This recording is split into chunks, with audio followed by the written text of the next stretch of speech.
what has happened this week, I have to just admit that it's clearly a system problem. And I just feel what Otto said back in August is transmitting now. And Can you remind us? He said national team football is difficult. Coaching at the national team is difficult because the players come from all over the world, come from different philosophies and all that. And from what I've seen this week, it just clearly tells me that maybe Otto is not really a national team coach.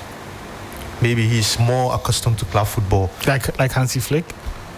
Of course. Because we've seen good coaches here. Yeah, because I just feel national team and club football are very different. And if you look at Otto's role at Dortmund, he was more involved with the talent aspect of the players. He knew how to scout the best players and all that.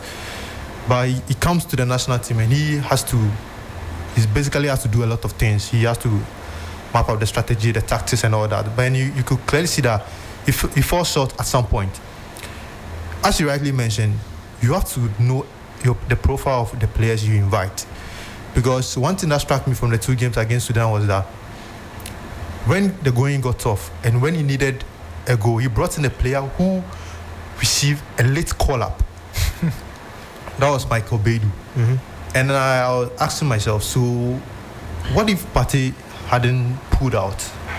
Or what if, because clearly, I think Beidou, the GFA statement said Beidou was just coming to replace Partey. Yeah. So what if Partey hadn't pulled out? What would he have done? And I've said that the system problem also transmits, and it also has to do with the management problem from the top. Because after the AFCON, we came to conclusion that the technical team wasn't good. And this is a technical team that was headed by a former Premier League manager, Chris Hughton. Yeah. We had George Boateng. Yeah. We had Masoud Dudi Dramani. Yeah.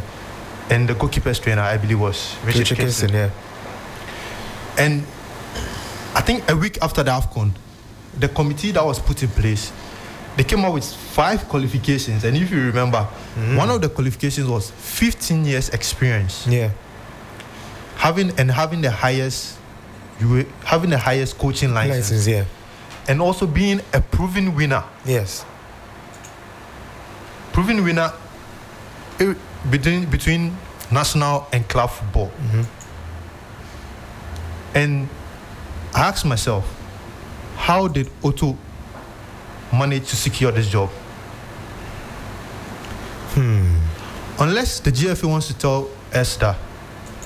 And I think they tried to explain it, and they explained it in a way that, for me, sort to just confirm that maybe they didn't get the applicants they were hoping for. Didn't they say they had like over 200? Yeah. No, you can have over 200, but who were they? You see, because the moment I feel I've gone through the qualifications again, and I feel the management committee at that time that were tasked to appoint a new coach at that time, I feel they did a thorough analysis of why the Black Stars failed.